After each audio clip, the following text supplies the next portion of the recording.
Okay, so I'm going to show you how to release and work into tibialis posterior.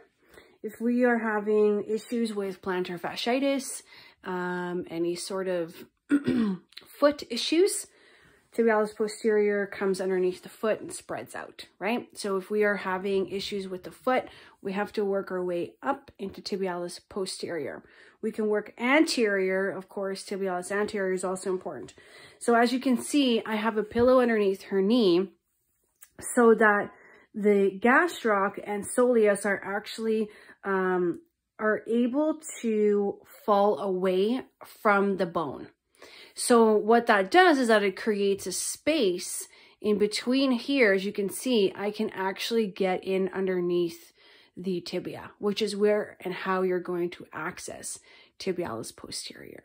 Now the muscle belly itself is not very big. So what we can do is we can find the start of it. I just kind of landmark around the tibia, come around, use my fingertips like so, right? And then what I can do is push into it, let my fingers sink in, and then I can slowly, now I'm just going to speed up because usually this takes longer, but I'm going to just speed up all the way down to here. Now, when you get to here, it's mostly tendon. If you feel like the tendon is quite thick, I would suggest doing some cross fiber frictioning on it instead of trying to strip it out because it'll respond better to friction. And I'm not using a fast frictioning technique. It's a slow frictioning technique because that I find, again, it responds better.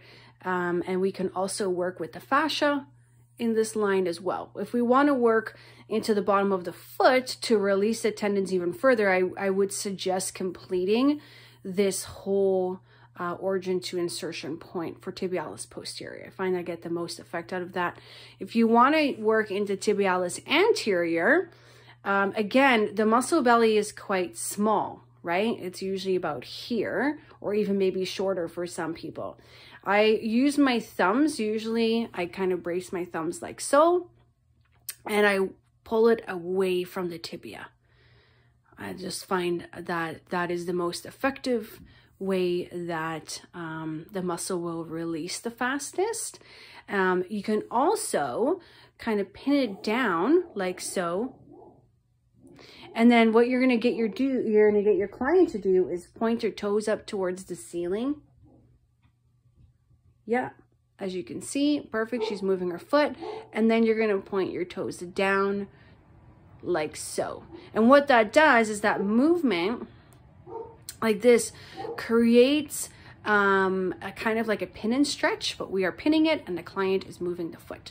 Now, if you wanted to add an inversion, right, you can do that because that's the actual, your toes cracked, the muscle contraction that's happening, right? So if you want to get more specific, if you're finding that this is not, you're not getting enough movement out of it, then you need to add inversion and eversion to it, you know, like try to use all ranges of the foot to mobilize tibialis anterior.